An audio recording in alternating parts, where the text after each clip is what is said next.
Chers frères et sœurs, je vous salue dans le nom très saint de notre Seigneur Jésus-Christ. Quelle joie pour moi d'être avec vous en ce dimanche 7 février 2021. Je voudrais, avant que nous puissions entrer dans ce temps d'antenne qui nous est donné pour écouter la parole de Dieu et la méditer, je voudrais que nous puissions présenter notre temps d'antenne au Seigneur et lui dire déjà merci pour ce qu'il a fait pour nous. Au nom du Père et du Fils et du Saint-Esprit, Amen. Seigneur, tu es grand. Mon Dieu, tu es si grand. Et je voudrais m'incliner devant toi, me prosterner devant toi. Lorsque je vois l'ouvrage de tes mains, la lune, les étoiles que tu as créées, cette terre sur laquelle nous habitons, lorsque je vois ma constitution humaine, le souffle de vie que tu m'as donné, je ne peux qu'avec mes frères et mes sœurs te dire merci. Merci pour ce don. Merci pour cette création. Pardon pour toutes les fois où nous n'avons pas su utiliser ou faire fructifier cette création. D'abord, pour notre corps, que nous n'avons pas su traiter comme il faut. Notre corps qui est le temple de ton esprit. La nature que nous avons dévastée et qui nous crée en ce moment des problèmes. Seigneur, pardon. Nous savons que ta miséricorde est infinie. Tu ne tiens pas compte de nos limites, de nos faiblesses, mais tu regardes ce que nous faisons de bien, de bon et de beau. Nous voulons te demander de regarder cet amour que nous avons pour toi, pour que ta miséricorde déborde pour nous. Nous te prions pour tous les malades qui sont dans les hôpitaux, et spécialement pour ceux atteints de la Covid. Donne aux médecins, aux chercheurs, la claire vision de ce qu'ils doivent faire afin de pouvoir éradiquer cette pandémie. Nous te prions pour nous-mêmes, pour nos différents pays et surtout pour notre pays, la Côte d'Ivoire. Mets dans nos cœurs le souci de la cohésion sociale, de la paix, de l'amour et de la réconciliation. Que cette paix ne soit pas du bout des lèvres, qu'elle transpire dans les actes que nous posons au quotidien. Nous te le demandons à toi qui vis et qui règne pour les siècles des siècles. Amen. Au nom du Père et du Fils et du Saint-Esprit. Amen. Voilà, chers frères et sœurs, après cette prière, nous ne pouvons qu'entrer dans le vif de notre temps d'antenne et surtout vous rappeler que nous sommes au 5e dimanche du temps ordinaire et que pour ceux qui utilisent la liturgie des heures, nous sommes à la première semaine. Les textes que la liturgie nous propose aujourd'hui sont simples. La première lecture est tirée du livre de Job au chapitre 7, versets 1 à 4 et 6 à 7. Le psaume, c'est le psaume 146. Bénissons le Seigneur qui guérit nos blessures. La deuxième lecture est tirée de la première lettre de Saint Paul l'apôtre aux Corinthiens, au chapitre 9, versets 16 à 19 et 22 à 23. L'évangile que je vais vous lire est tiré de l'évangile selon saint Marc, au chapitre 1er, versets 29 à 39. Nous écoutons ce texte de l'évangile, ceux qui ont leurs compagnons suivent avec moi. En ce temps-là, aussitôt sortis de la synagogue de Capharnaüm, Jésus et ses disciples allèrent avec Jacques et Jean dans la maison de Simon et d'André. Or, la belle-mère de Simon était au lit. Elle avait la fièvre. Aussitôt, on parla à Jésus de la malade. Jésus s'approcha, la saisit par la main et la fit lever. la fièvre la quitta et elle les servait. Le soir venu, après le coucher du soleil, on lui amenait tous ceux qui étaient atteints d'un mal ou possédés par des démons. La ville entière se pressait à la porte. Il guérit beaucoup de gens atteints de toutes sortes de maladies et il expulsa beaucoup de démons. Il empêchait les démons de parler parce qu'ils savaient, eux, qui il était. Le lendemain, Jésus se leva bien avant l'aube. Il sortit et se rendit dans un endroit désert. Et là, il priait. Simon et ceux qui étaient avec lui partirent à sa recherche. Ils le trouvent et lui disent, « Tout le monde te cherche. » Jésus leur dit, « Allons ailleurs, dans les villages voisins, afin que là aussi je proclame l'Évangile. Car c'est pour cela que je suis sorti. » Et il parcourut toute la Galilée, proclamant l'Évangile dans leurs synagogues et expulsant les démons. Acclamons la parole de Dieu. Louange à toi, Seigneur Jésus. Chers frères, chères sœurs,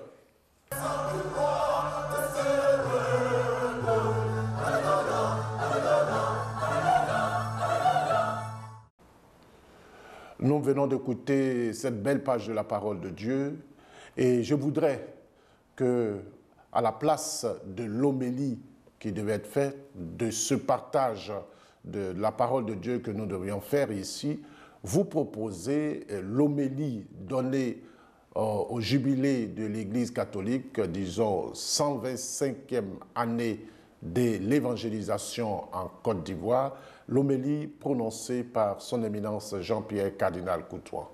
Nous écoutons.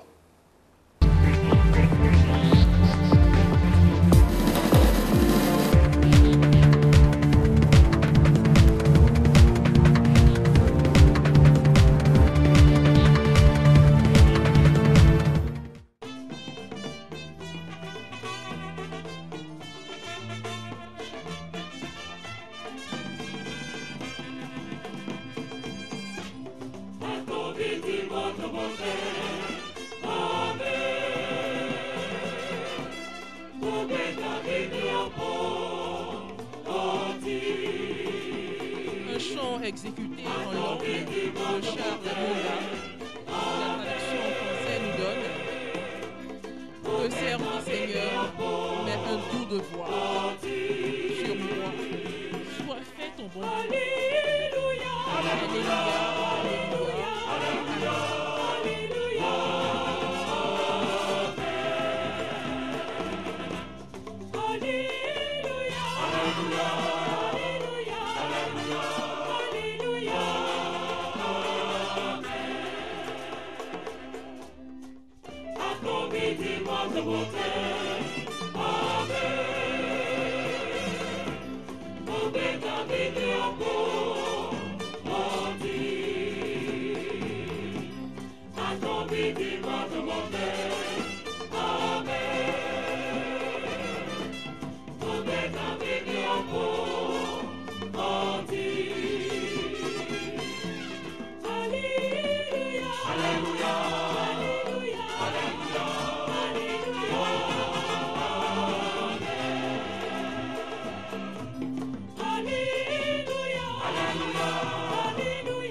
Benedicite gentes Dominum Deum nostrum, et obaudite vocem laudis eius. Peuple, remerciez notre Dieu, louez-le à pleine voix. Psaume 65, verset 8. Chers frères et sœurs en Christ,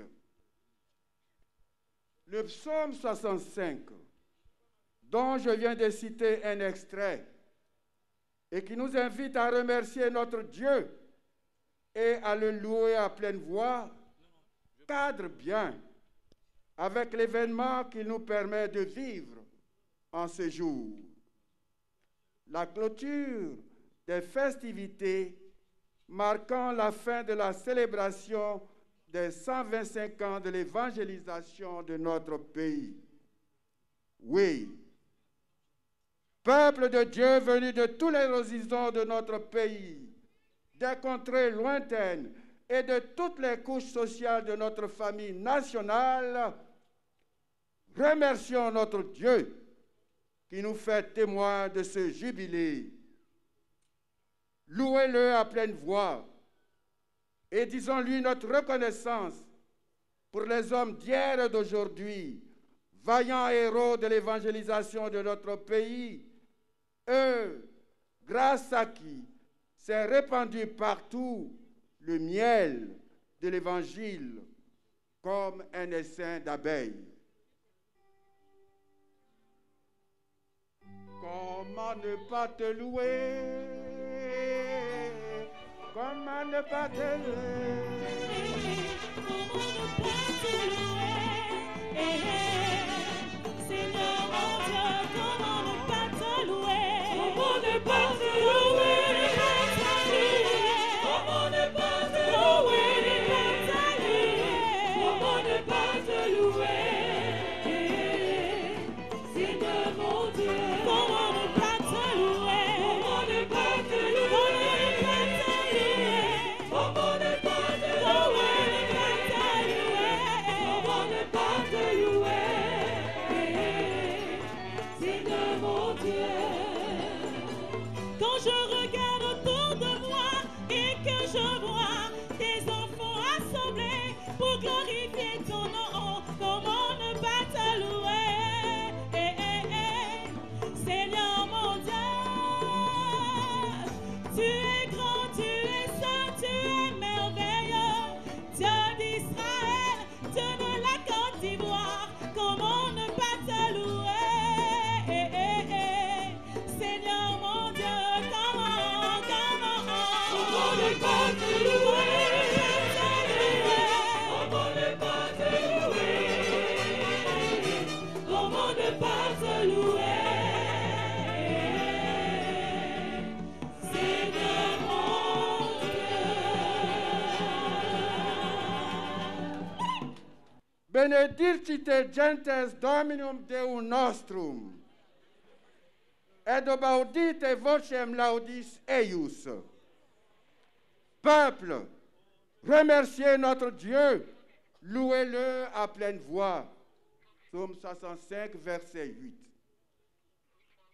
Comme vous le devinez certainement, lorsque l'homme rencontre Dieu, cela ne le met pas uniquement en présence de l'absolu, mais cette rencontre le comble et transforme sa vie.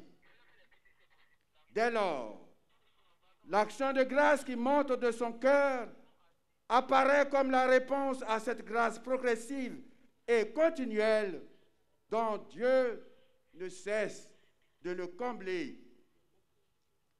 À la fois prise de conscience des dons de Dieu, mais aussi élan très pur de l'âme saisie d'émerveillement par cette générosité.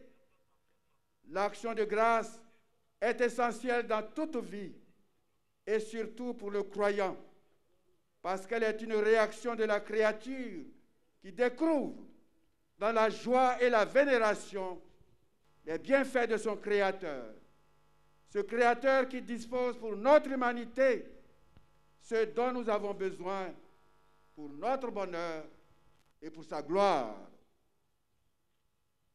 En décidant de célébrer Dieu aujourd'hui, à l'occasion des 125 ans de l'évangélisation de la Côte d'Ivoire, nous voulons affirmer que c'est tous les jours qu'il nous faut dire merci à Dieu, lui qui nous donne le souffle de vie, lui l'origine et le terme de toutes choses. Qu'il lui plaise, au sortir de cette célébration, de nous faire la grâce de vivre dans ce pays comme sur une terre que Dieu ne cesse de bénir et dont l'Église ouvrira des perspectives nouvelles pour permettre le développement intégral de chaque habitant de ce pays. benedicite gentes Dominum Deum nostrum, et baudite vocem laudis eius. Peuple, remerciez notre Dieu, louez-le à pleine voix. Le psaume 65 dont est tiré cet extrait évoque dans son entièreté le souvenir de la sortie d'Égypte, marqué par le drame d'une libération, et laisse apparaître diverses composantes de cette sortie: lamentation, attestation d'un heureux dénouement, reconnaissance, sérénité et témoignage. Ce jubilé évoque pour nous tout cela à la fois. Contexte actuel de la célébration du jubilé. Excellences, frères et sœurs, comme le faisait remarquer sa sainteté le pape François dans son message pour la célébration de la 54e journée mondiale de la paix, l'année 2020 a été marquée par la grande crise sanitaire de la COVID-19 qui est devenue un phénomène multisectoriel et global, aggravant des crises très fortement liées entre elles, comme les crises climatiques, alimentaires, économiques et migratoires, et provoquant de grands inconvénients et souffrances. Il est douloureux de constater qu'à côté des nombreux témoignages de charité et de solidarité, diverses formes de nationalisme, de racisme, de xénophobie et aussi de guerre et de conflits qui sèment la mort et la destruction prennent malheureusement un nouvel élan. Ces événements et d'autres qui ont marqué le chemin de l'humanité l'année passée nous enseignent qu'il est important de prendre soin les uns des autres et de la création pour construire une société fondée sur les relations de fraternité. Fin de citation.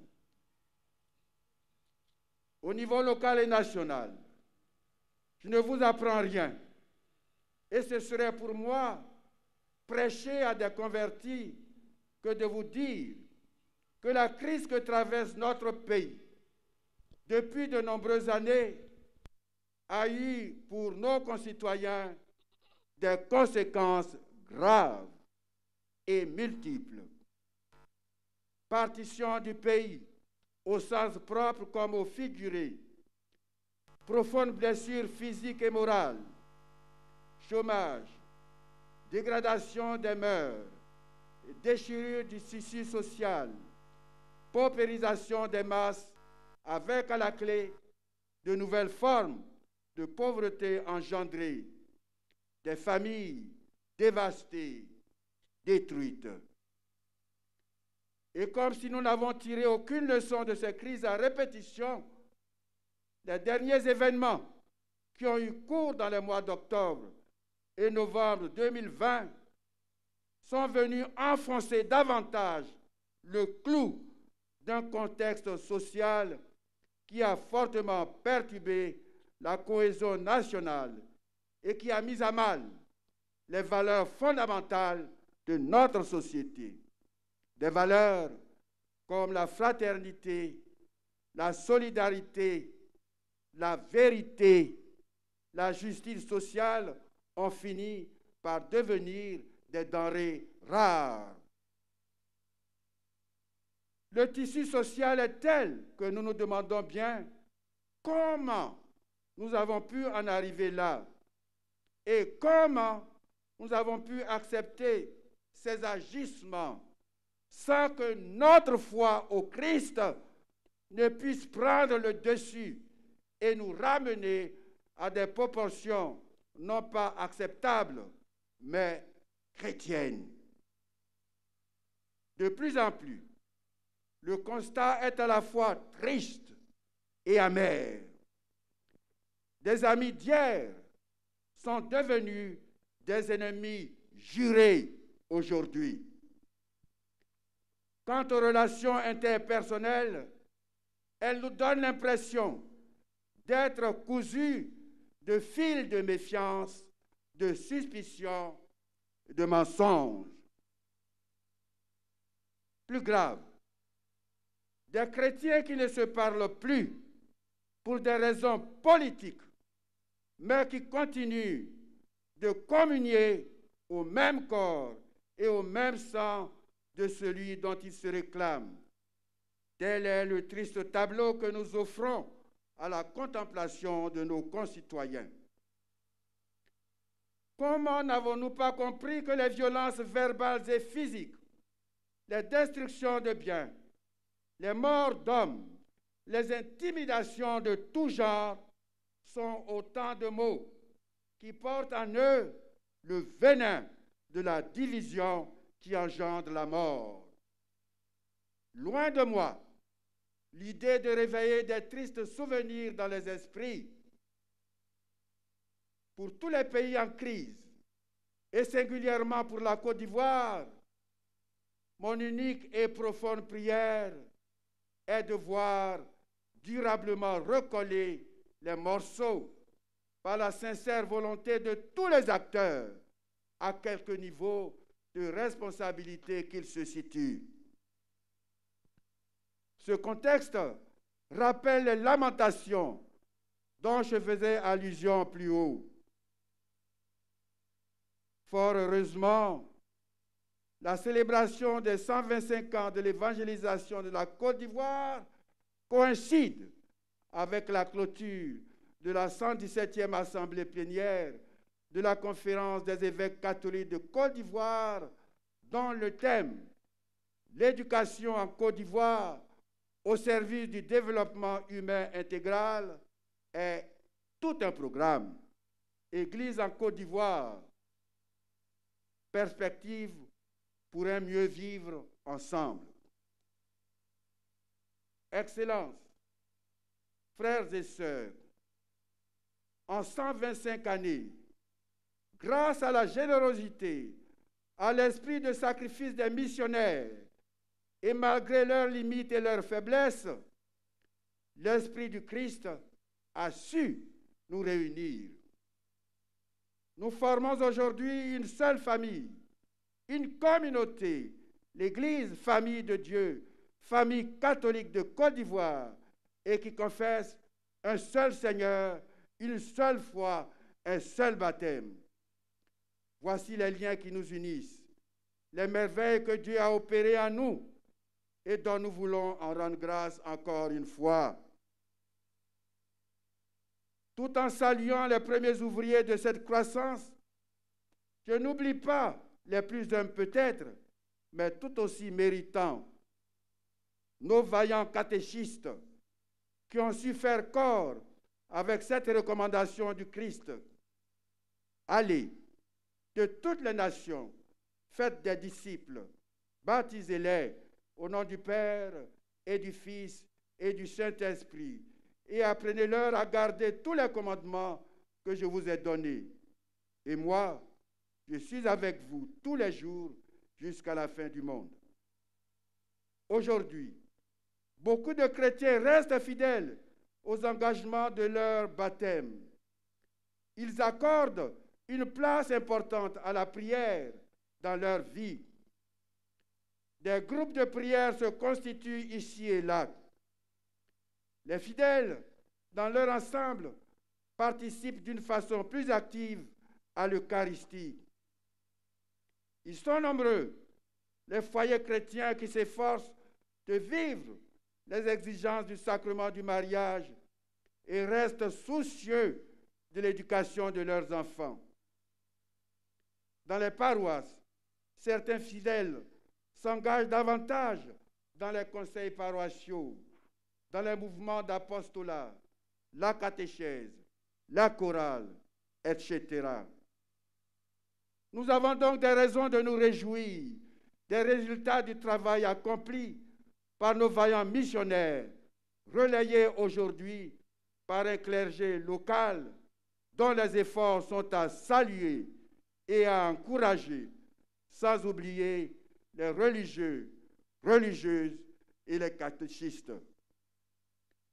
Mais il existe aujourd'hui plus qu'hier, parce que fort de 125 années d'existence et potentiellement d'expérience, il existe de sérieux motifs d'insatisfaction.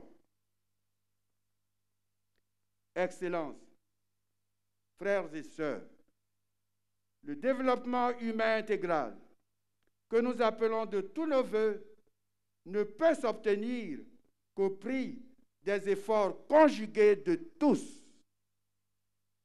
Ces efforts devront porter essentiellement à l'avenir sur la vérité à dire en tout temps et quoi que cela puisse nous coûter, sur la miséricorde à accorder dans la justice et le pardon à quiconque nous sollicitera dans ce sens.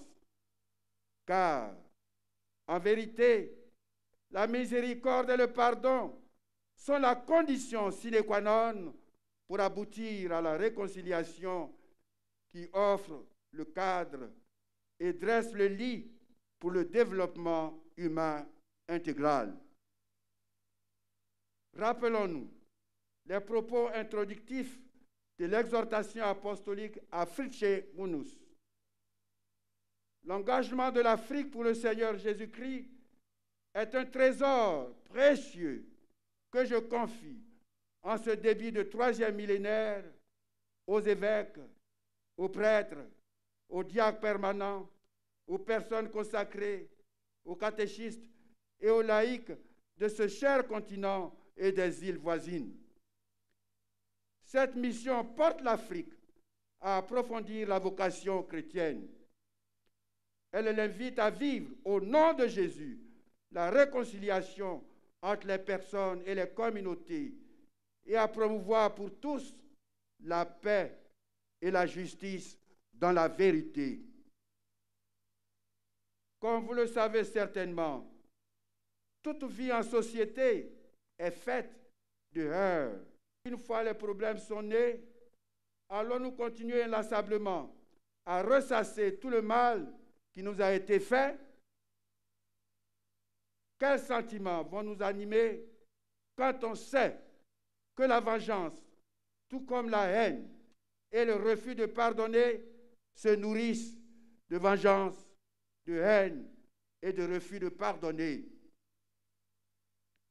Quand surviennent des heurts, la réconciliation devient un impératif pour nous, car seule une authentique réconciliation engendre une paix durable dans la société. Après un conflit, la réconciliation, souvent menée et accomplie dans le silence et la discrétion, restaure l'union des cœurs et la coexistence sereine. Grâce à elle, après de longues périodes de guerre, des nations retrouvent la paix. Des sociétés profondément blessées par la guerre civile ou le génocide reconstruisent leur unité. C'est en donnant et en accueillant le pardon que les mémoires blessées des personnes ou des communautés ont pu guérir et que des familles jadis divisées ont retrouvé l'harmonie. La réconciliation surmonte les crises, restaure la dignité des personnes et ouvre la voie au développement et à la paix durable entre les peuples à tous les niveaux. À Fritzsche Munus, numéro 21. Oui, je fais le rêve d'une Côte d'Ivoire où désormais amour et vérité se rencontrent, où justice et paix s'embrassent, et où la vérité germe du cœur de tous ses habitants, pour que du ciel se penche sur nous la justice de Dieu.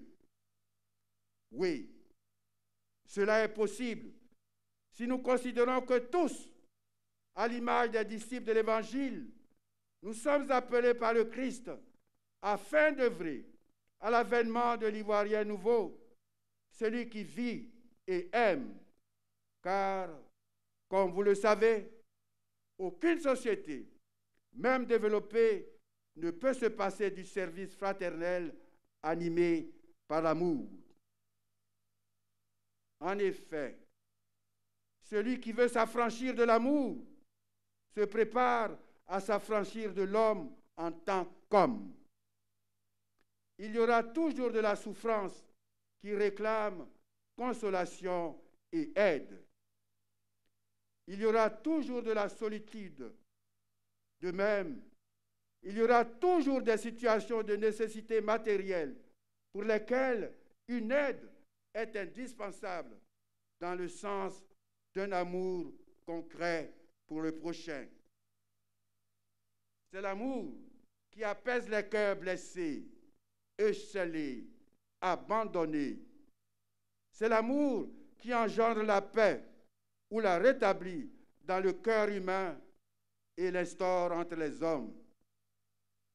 Ce n'est donc pas un leurre pour notre Église que de vouloir et de parler de l'éducation en Côte d'Ivoire au service du développement de l'homme intégral, car l'un des enjeux de cette célébration eucharistique portée et supportée par la grâce du jubilé, c'est bien que l'Église réfléchisse sur son action pastorale pour le futur.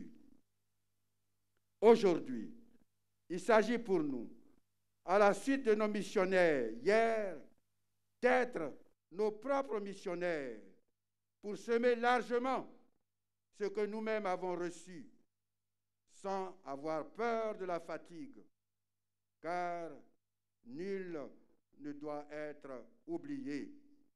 Me voici, Seigneur mon Dieu, mon Rédempteur, je suis prêt pour te servir. Ensemble. Me voici, Seigneur mon Dieu, mon Rédempteur, je suis prêt pour te servir. Me voici, Seigneur mon Dieu, mon Rédempteur, je suis prêt pour te servir. Oh mon Dieu, tu sais, je suis faible, je ne sais comment faire ta volonté. Tu me dis, marche en avant et n'aie pas peur, car je suis toujours près de toi. Oh mon Dieu, tu sais, je suis faible, je ne sais comment faire ta volonté.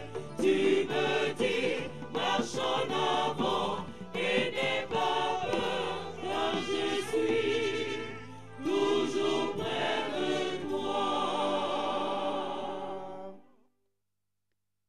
Excellences, frères et sœurs, dans la religion catholique, le jubilé est une année sainte revenant tous les 25 ans et où les pèlerins bénéficient d'une indulgence plénière. C'est donc une année de grâce offerte par le Seigneur, une année de recommencement et dont les fruits vous soutiennent en attendant le prochain jubilé. Il est bon de souligner que l'œuvre de Dieu renvoie inévitablement l'homme à sa propre responsabilité. L'allusion aux persécutions possibles, à l'engourdissement après le premier accueil, aux séductions de la richesse et du pouvoir, nous renvoie à l'ambiance des premières communautés, en un temps où l'enthousiasme du départ retombe, où les difficultés concrètes se multiplient, où l'attitude des croyants se diversifie. Mais par-delà ces circonstances concrètes qui conduisaient à réinterpréter les paroles de Jésus, nous sommes nous-mêmes interrogés. Saurons-nous attendre et comprendre? Notre travail de chrétien est un travail de jardinier. Toujours et toujours, il nous faudra retirer épines, ronces et pierres. De toutes sortes de façons, le Seigneur nous invite à préparer le terrain. Dieu, lui, féconde et donne la croissance. Il nous faut donc être patients en ayant la même foi du semeur. La terre où nous vivons peut être une terre sainte. Et Dieu va faire encore des miracles pour son peuple qui est en Côte d'Ivoire. Soyons désormais généreux dans l'effort et n'ayons aucune crainte si la semence venait à tomber partout, à droite, à gauche, sur les pierres ou sur les ronces, sur la terre ou sur le chemin, puisque la générosité est grande, elle qui se donne et se redonne sans compter, dans une bonne mesure, tassée, secouée, débordante. Cependant, il nous faut reconnaître que nos communautés humaines, et même chrétiennes, ont le cœur dur et piétiné comme un chemin. Elles sont pleines de pierres, d'épines et de ronces. Mais il y a sous tout cela de la bonne terre qui ne demande qu'à produire du fruit. Même si nous avons du mal à y croire, même si nous nous décourageons souvent, nous devons reconnaître que nous ne sommes pas meilleurs que les autres. Je crois bien humblement que l'un des fruits de ce jubilé sera d'offrir aux générations futures une éducation au service du développement humain intégral. Cela suppose concrètement qu'il faut se poser les bonnes questions que j'emprunte bien volontiers au président de notre conférence. Quel type d'homme l'Église voudrait-elle former, développer pour elle-même, pour le monde et pour la société ivoirienne? L'Église pourrait-elle, par l'éducation, se mettre au service d'un tel projet ecclésial, à savoir donner au monde, à notre pays et à l'Église le type d'homme dont elle rêve?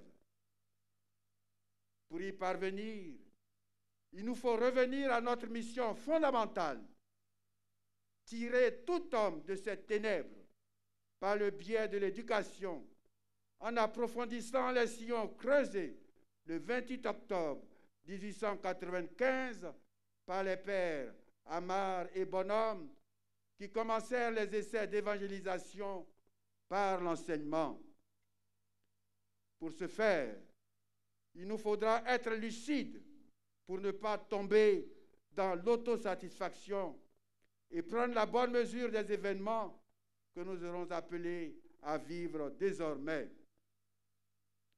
Que Dieu nous fasse la grâce de diriger lui-même la barque de son Église qui est ici en Côte d'Ivoire vers des lendemains qui disent son option préférentielle pour l'homme debout et qui répondent aux aspirations d'un développement humain intégral par la conjugaison des talents et des efforts de tous. Ainsi, nous réussirons dans la sérénité à témoigner de notre foi. Bonne fête à tous. Bonne montée vers le jubilé des 150 ans. Et que par Marie, Notre-Dame des Apôtres, nous répondions tous à notre vocation profonde, aujourd'hui, demain et toujours, au siècle des siècles. Amen.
C'est sur ces mots de notre très cher Père évêque, son éminence Jean-Pierre Cardinal Coutois, que nous prenons congé de vous en souhaitant vous revoir la semaine prochaine.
So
Dieu a fondé votre foi sur le témoignage des apôtres, à la prière des saints Pierre et Paul, qu'il vous bénisse et vous garde en sa grâce. Amen. Il a fait que leur témoignage ne s'est pas perdu et que leur exemple vous touche. Devenez, avec leur aide, les témoins de la vérité en ce temps. Amen. Votre foi tient son assurance de leur foi. Que votre prière obtienne de leur prière les biens du ciel qu'ils ont déjà reçus. Amen. Par l'intercession des saints apôtres Pierre et Paul, que Dieu Tout-Puissant vous bénisse, le Père, le Fils et le Saint-Esprit.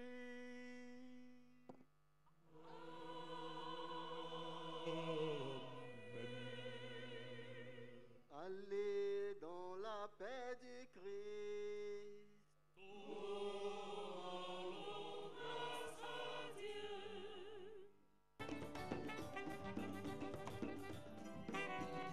À pleine voix et